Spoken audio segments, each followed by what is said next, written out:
ماشاء اللہ لا حول ولا قوت الا باللہ العلی العظیم.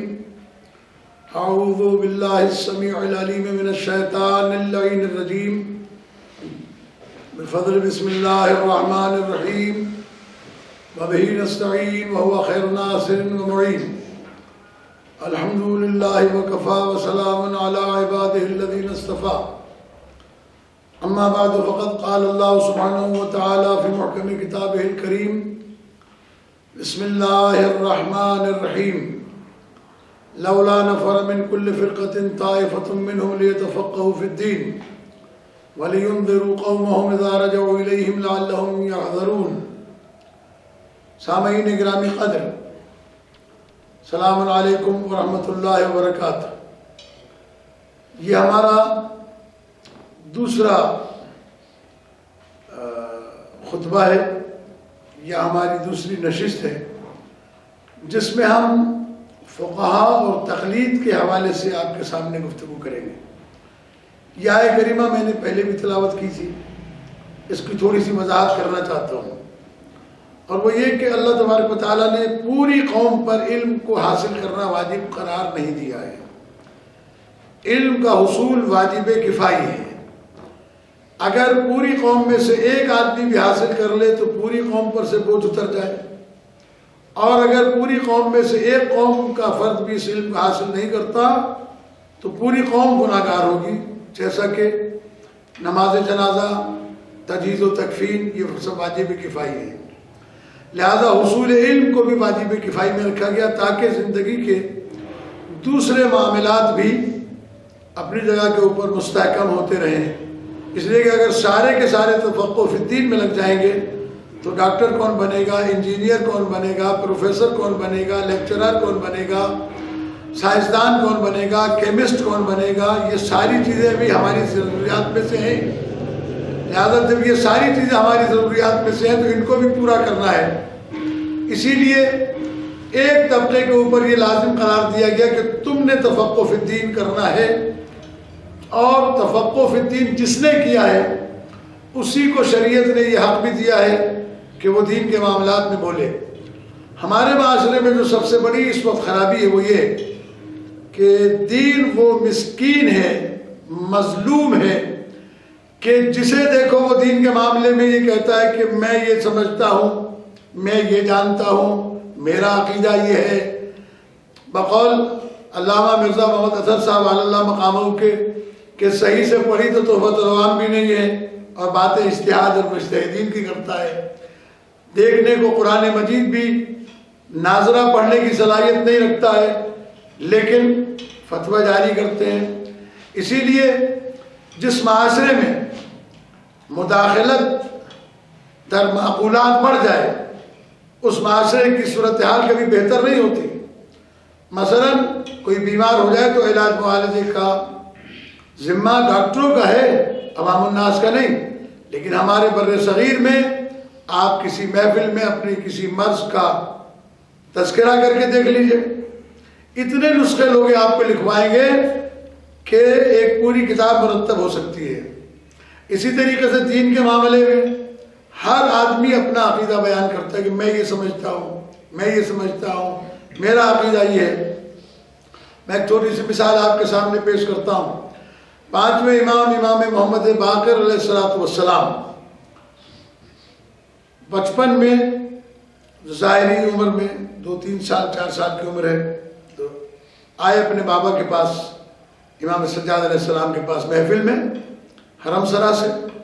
اس محفل میں جناب جابر بن عبداللہ انصاری رضی اللہ تعالی عنہ صحابی رسول تشریف فرما تھے، جو اس وقت اپنی بینائی کھو بیٹھے تھے. جناب امام محمد باقر علیہ السلام سے چوتھے امام نے فرمایا کہ جاؤ چچا کو سلام کرو. امام محمد باقر علیہ السلام گئے، سلام کیا. جناب جابر نے بڑے پیار سے گلے لگایا، منہ چوما، پیشانی چومی، اپنی گود میں بٹھایا. امام علیہ السلام نے ارشاد فرمایا پانچویں امام نے کہ چچا جابر مجھے میرے جد کا پیغام تو پہنچا دیجئے. یہ ہے امامت. ظاہری طور پر بچپنا ہے، لیکن امام علیہ السلام نے ارشاد فرمایا میرے جد کا پیغام پہنچائے. جناب جابر نے کہا ہاں یاد آیا کہ مجھے رسول خدا صلی اللہ علیہ وآلہ وسلم نے کہا تھا کہ جب تم میرے 5ویں بیٹے سے ملاقات کرو تو میرا سلام پہنچا دینا۔ تو میں آپ کی خدمت میں آپ کے جد کا سلام کہتا ہوں۔ آپ نے وعلیکم السلام کہا، وعلیکم السلام جو جواب دینے کا طریقہ ہے وہ ارشاد فرمایا۔ اس کے بعد جناب جابر سے امام العابدین علیہ السلام نے ارشاد فرمایا کہ چچا جابر آپ کے ایمان کی کیفیت کیا ہے؟ یہ سوال انتہائی اہمیت کا حامل ہے اور جواب بھی انتہائی اہمیت کا حامل ہے۔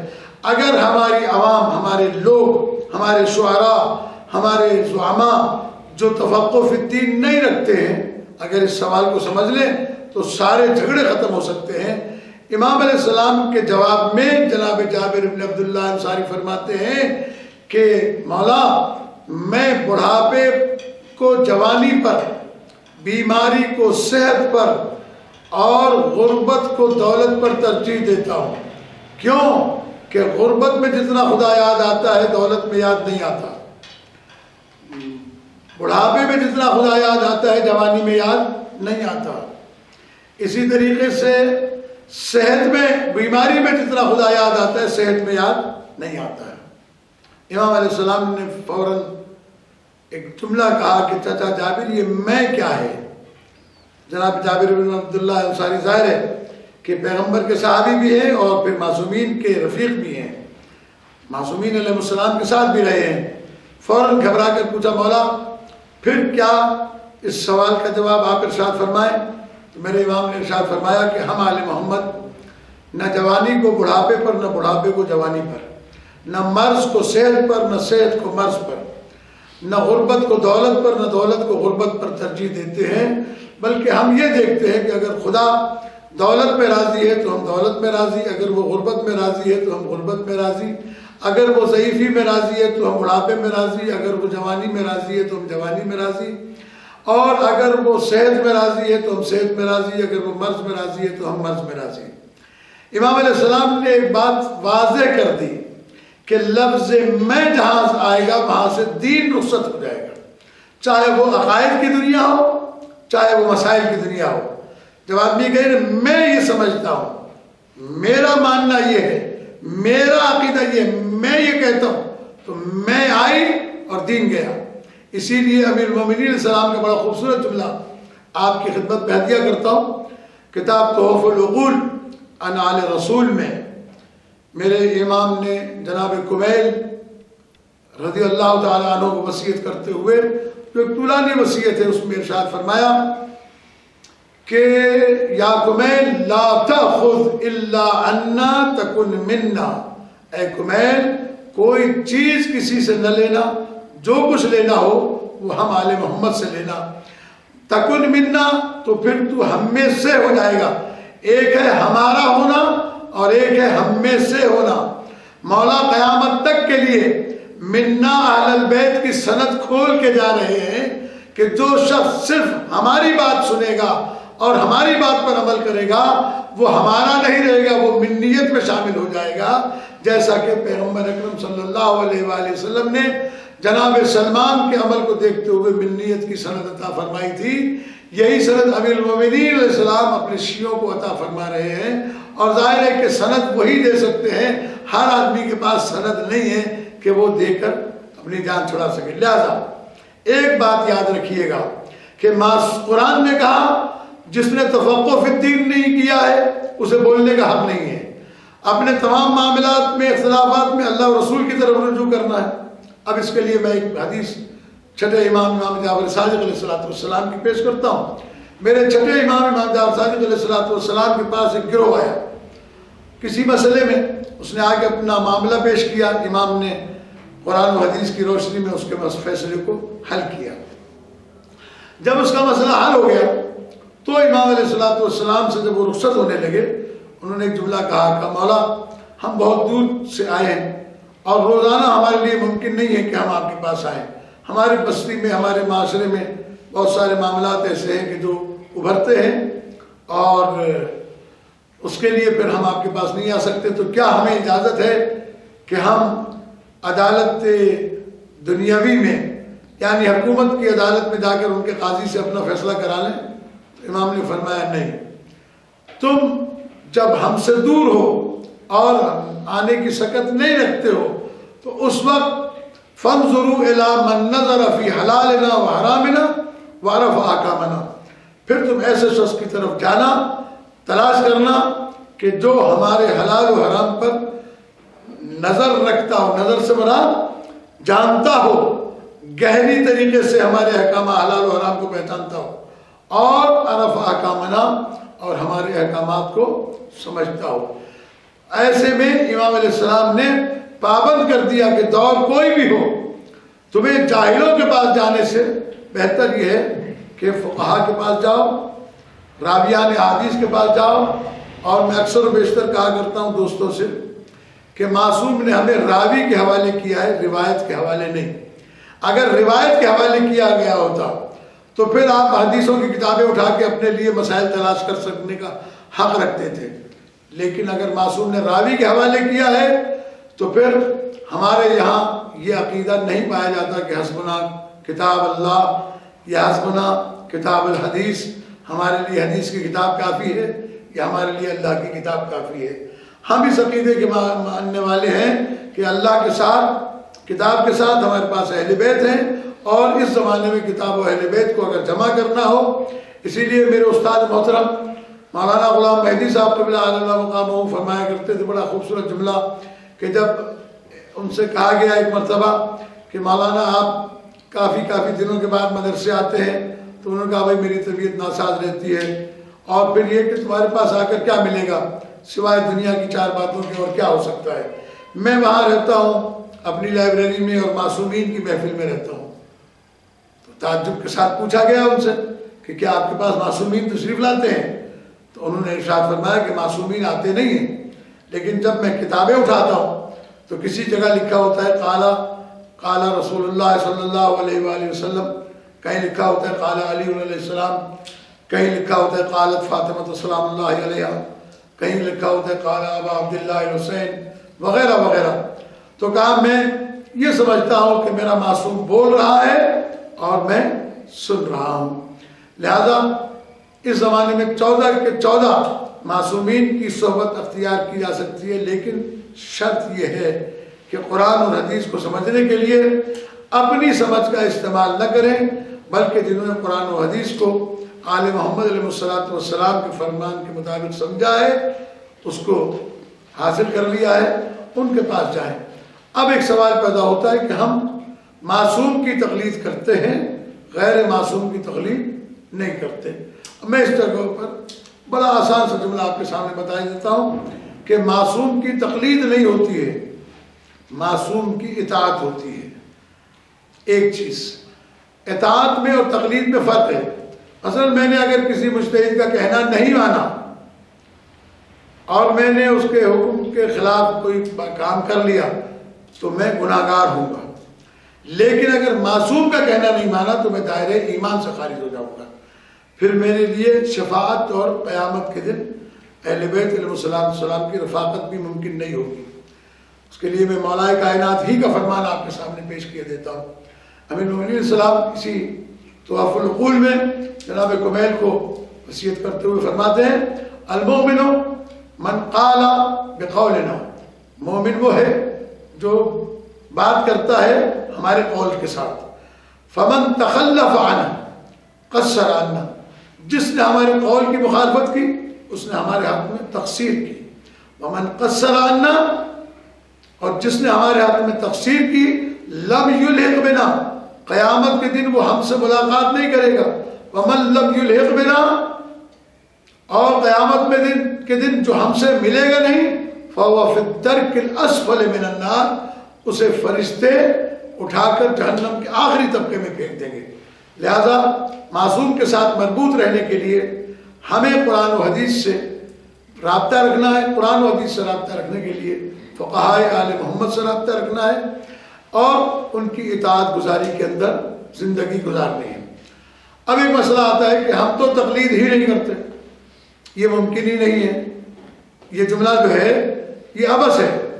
دنیا میں کوئی باشعور انسان، سمجھدار انسان ایسا ہے ہی نہیں جو تقلید نہ کرتا ہو۔ آپ نے کسی کے کہنے سے تقلید کرنا چھوڑی ہے تو آپ نے اس کی تقلید تو کی نا، تقلید کے معنی یہی ہے کہ آپ نے کسی کے کہنے پر کوئی کام کیا ہے، اس لیے کہ آپ کی اپنی صلاحیت تو یہ ہے کہ آپ نہ عربی پڑھ سکتے ہیں، نہ فارسی پڑھ سکتے ہیں، نہ قرآن دیکھ کر پڑھ سکتے ہیں، نہ قرآن کو سمجھنے کی صلاحیت رکھتے ہیں۔ آپ کو جو آدمی پسند آیا، جو خطیب پسند آیا، جو مولوی پسند آیا، جس نے آپ سے کہا کہ تقلید کرنا حرام ہے، تقلید جائز نہیں ہے، آپ نے اس کی بات مان کر تقلید کرنا چھوڑ دی تو آپ نے تو تقلید کر لی، اس کی تقلید کی ہے۔ تو بھلے مانس بات یہ ہے کہ آپ بجائے جاہل کی تقلید کرنے کے لیے اس عالم کی تقلید کریں جو تفقہ فی الدین کیے ہوئے ہیں۔ ایک بات۔ دوسری چیز یہ ہے کہ جو تقلید کے خلاف بات کرتے ہیں کہ یہ تقلید قلادہ سے ہے، قلادہ کے معنی گلے میں پٹا ڈالنا ہے، بیعت کرنا ہے، یہ کوئی اپنے آپ کو کسی کے حوالے کرنا ہے، بیعت کرنا ہے، ایسا نہیں ہے۔ دیکھیے، دین کو اگر سمجھنا ہے تو پہلے اس بات کو سمجھ لیجیے کہ جو لفظ لغت میں اپنے معنی رکھتے ہیں، اصطلاح شریعت میں ان کے وہ معنی نہیں ہوتے۔ اگر لغت والے معنی شریعت میں لیے جائیں تو نہ آپ نماز پڑھ سکتے ہیں، نہ آپ روزہ کر سکتے ہیں، نہ آپ حج کر سکتے ہیں، نہ آپ جہاد کر سکتے ہیں، اس لیے کہ صلاۃ کے معنی لغت میں دعا کے ہیں، دعا کہیے آپ کی نماز ہو گئی۔ صلاۃ کے معنی ہے گھوڑے کو استبل میں دونوں پیر پیچھے سے باندھ دینا، اس کو سوم کہتے ہیں۔ آپ اپنے استبل میں، جس کے پاس گھوڑا نہیں ہے وہ کیا کرے گا بیچارہ؟ تو سوم کے معنی ہے گھوڑے کو استبل میں باندھنا، اس کے پچھلے دونوں پاؤں باندھنا۔ لہذا جہاد کے معنی ہے کوشش کرنے کے ہیں۔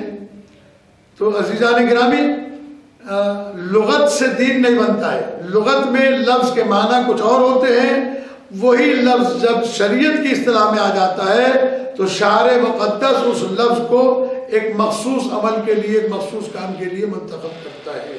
اسی طریقے سے لفظ تقلید لغت میں یہ سارے معنی رکھتا ہے، قلادہ اور بیعت اور اتباع اور پیروی اور کیا کیا، لیکن جب یہ اصطلاح شریعت میں آتا ہے تو اصطلاح شریعت میں اس کے معنی فقط اور فقط اتنے لیے جاتے ہیں کہ ایک آدمی کا نہ جانتے ہوئے کسی دین کے جاننے والے کے جو اس نے نتیجہ دین کو سمجھ کر اخذ کیا ہے اس کے اوپر عمل کرے، اس کا نام تقلید ہے۔ اس کے علاوہ ایک اور مسئلہ ہمارے یہاں پیش آتا ہے، اور وہ مسئلہ یہ ہے کہ جناب علی وہ یہ مجتہد کچھ کہتا ہے، وہ مجتہد کچھ کہتا ہے، وہ مرجع کچھ کہتا ہے، ان کے درمیان اختلاف پایا جاتا ہے۔ تو عزیزان گرامی، یہی اختلاف تو بتاتا ہے کہ یہ سمجھنے والے، دین سمجھنے والے غیر معصوم ہیں۔ اگر یہ معصوم ہوتے تو 14 معصوم کی طرح سے کہ جو پہلے کا قول ہے وہی آخری کا قول ہے، وہی درمیانے والے کا قول ہے، وہی سب کا، کبیرنا و صغیرنا سوا۔ آل محمد علیہ السلام کے جو اہل بیت علیہ السلام کے معصوم فرد ہیں، ان میں بچہ اور جوان کا مسئلہ ہی نہیں ہے۔ ان میں سے جس نے جو کہا ہے، پہلا نے بھی وہی کہا، آخر نے بھی وہی کہا، سب کے سب وہ ایک ہی بات کرتے ہیں۔ یہ بالکل تفقہ فی الدین کا مطلب ہی یہ ہے کہ اس نے دین کو سمجھا ہے، جو اس نے سمجھا ہے دیانتداری کے ساتھ اس نے لکھ دیا ہے۔ آپ کے اوپر یہ واجب نہیں ہے کہ آپ سب کے فتاوا پہ عمل کرتے پھریں، اس کے لیے آپ کو پہلے قانون بتا دیا گیا ہے کہ اپنے نفس پر کنٹرول رکھتا ہو اور دین کا محافظ ہو، مطیع امر فرما بردار، مولا کا فرما بردار ہو، اور خواہشات نفس کا مخالف ہو اور فقیر ہو۔ جس میں یہ 4 صفتیں پائی جاتی ہوں، اس کو معلوم کر لیں کہ بھئی یہ 4 صفتیں کس میں پائی جاتی ہیں۔ جب آپ کو آپ کے علاقے کے علماء، پڑھے لکھے باشعور افراد بتا دیں کہ یہ صفات فلاں عالم میں پائی جاتی ہیں، آپ اس کی تقلید کر لیں تاکہ آپ اس جھگڑے سے دور ہو جائیں۔ دوسرا مجتہد اس کے بارے میں کیا کہتا ہے، اس سے آپ کی کوئی غرض نہ ہونی چاہیے، اس لیے کہ آپ کا کام ہے دین کو جس نے سمجھا ہے اس سے اپنے مسئلے معلوم کر کے اپنے دین پر عمل کرنے کا نام ہے۔ یہ بڑا آسان مسئلہ ہے، اور ظاہر ہے کہ فی زمانہ ایک بات آخر میں آپ کے سامنے عرض کر دوں، اور وہ یہ ہے کہ انقلاب اسلامی ایران کے بعد پوری دنیا کفر نے متحد ہو کر یہ سوچا کہ یہ شیعہ قوم جسے دربدر کیا گیا، جن کی املاک کو گورنمنٹ نے اپنے قبضے میں لیا، بے روزگار کیا گیا، بے وطن کیا گیا، جیلوں میں ڈالا گیا، ان کے سر قلم کیے گئے، جو اذیت دنیا کی تھی ان کو دی گئی، اس کے باوجود یہ بڑھتے چلے گئے۔ اس کا سبب کیا ہے کہ آج پوری دنیا میں اسلامی انقلاب ایران برپا ہو گیا اور یہ آگے بڑھ رہے ہیں۔ اس کے پیچھے راز کیا ہے؟ اس راز کو سمجھنے کے لیے کئی ملین ڈالر خرچ کر کے انہوں نے پوری دنیا شیعت کے اوپر ریسرچ کی اور اس نتیجے پر پہنچے کہ دو چیزیں شیعوں کے پاس ایسی ہیں کہ جن کے ہوتے ہوئے ان کو مٹایا نہیں جا سکتا، ایک مرجعیت ہے اور ایک عزاداری امام حسین علیہ السلام ہے۔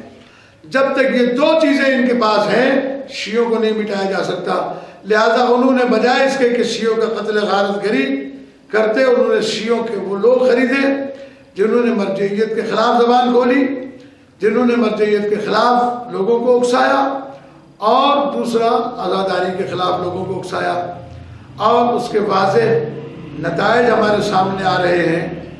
لیکن ظاہر ہے کہ اس کا زیادہ تر اثر بر صغیر میں عوام الناس پر ہوا، کیونکہ بر صغیر میں لوگ اپنے علماء سے دور رہتے ہیں، ان کے قریب نہیں جاتے، یا یہ کہ بر صغیر کے خود علماء بڑی معذرت کے ساتھ کہ علماء خود بھی اپنے آپ کو ذرا تھوڑا سا بنا سنوار کر الگ رکھتے ہیں، وہ عوام الناس میں گھلنے ملنے کی کوشش نہیں کرتے۔ اور یہ مثال ہمارے عام طور پر دی جاتی ہے کہ کنویں کے پاس پیاسے کو آنا چاہیے، پیاسا کنویں کے پاس نہیں جاتا، جبکہ معصوم علیہ السلام کے فرامین میں نے خود دیکھا ہے کہ معصوم نے فرمایا کہ تم زندہ رہو بادل بن کر جو خود جا کر سیراب کرتے ہیں خوش زمینوں کو، نہ یہ کہ زمینیں بادلوں کے پاس جاتی ہیں، نہیں، بادل خود جا کر اپنے آپ کو بادل بناؤ، خود جا کر سیراب کرو۔ اس میں دونوں ذمہ داریاں ہیں کہ علماء کی ذمہ داری ہے کہ وہ عوام الناس سے رابطے میں رہیں، کیونکہ عوام اور علماء کے درمیان جو رابطہ ہے وہ سر اور بدن کا ہے۔ اگر بدن کے ساتھ سر نہیں ہوگا تو بدن کی موت واقع ہو جائے گی اور سر بھی بیکار ہو جائے گا۔ لہذا علماء سر کے مثال پر ہیں، عوام بدن کے مثال پر ہیں، دونوں کو چاہیے کہ ایک دوسرے سے قربت اختیار کریں۔ عزاداری امام حسین علیہ السلام کے خلاف بھی جو سازش ہو رہی ہے کہ نوجوانوں کو یہ ترغیب دی جاتی ہے کہ تم ماتمدار ہو، تمہارا فرش عزا سے کوئی تعلق نہیں، جب خطیب یا عالم مجلس پڑھ کے چلا جائے گا پھر تم نے جانا ہے فرش عزا پہ جا کے ماتم کرنے کے لیے، اس لیے کہ مجلس عزا سے ماتمدار کا کوئی تعلق نہیں ہے۔ جبکہ میں خود ایک عزادار گھرانے سے تعلق رکھتا ہوں، میں نے دیکھا ہے، ہمیشہ دیکھا ہے کہ جو فرش عزا پہ بیٹھتے تھے وہی ماتمداری بھی کرتے تھے، علماء بھی فرش عزا پہ آ کر بیٹھتے تھے، سوز خان بھی فرش عزا پر آ کر بیٹھتے تھے۔ اس وقت ہماری اشد ترین ذمہ داری ہے کہ عوام اور علماء کے درمیان ایک ربط پیدا ہونا چاہیے تاکہ اس رابطے کے ذریعے سے ہم اس فقدان کو دور کر سکیں۔ اس کا اثر پاکستان اور ہندوستان کے اندر زیادہ ہوا ہے، البتہ یہ ساری سازشیں دوسرے ممالک میں بھی ہوئی ہیں، لیکن وہاں چونکہ علماء اور عوام الناس کے درمیان روابط بحال ہیں، لہذا وہاں ان باتوں کا اثر زیادہ نہیں ہو سکا ہے۔ بقول کسی ہندوستان کے خطیب کے کہ 3 چیزیں اس وقت شیعوں کے پاس عروج پر ہیں جس سے دنیا کفر پریشان ہے۔ ایک ہمارے پاس ولایت عروج پر ہے، علیہ السلام کا ذکر عروج پر ہے، دوسرا مرجعیت عروج پر ہے، تیسرا عزاداری امام حسین علیہ السلام عروج پر ہے۔ ولایت امیر المومنین علی بن ابی طالب علیہ السلام کا عروج ہمیں صراط مستقیم سے نہیں ہٹنے دیتا، اور عزاداری امام حسین علیہ السلام ہمیں مٹنے نہیں دیتی، اور نظام مرجعیت ہمیں بکھرنے نہیں دیتی۔ لہذا دنیا کفر ولایت امیر المومنین سے بھی پریشان ہے، عزاداری سے بھی پریشان ہے، مرجعیت سے بھی پریشان ہے۔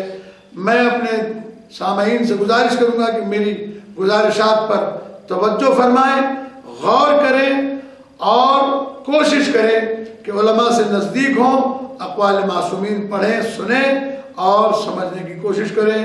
والسلام علیکم ورحمۃ اللہ وبرکاتہ۔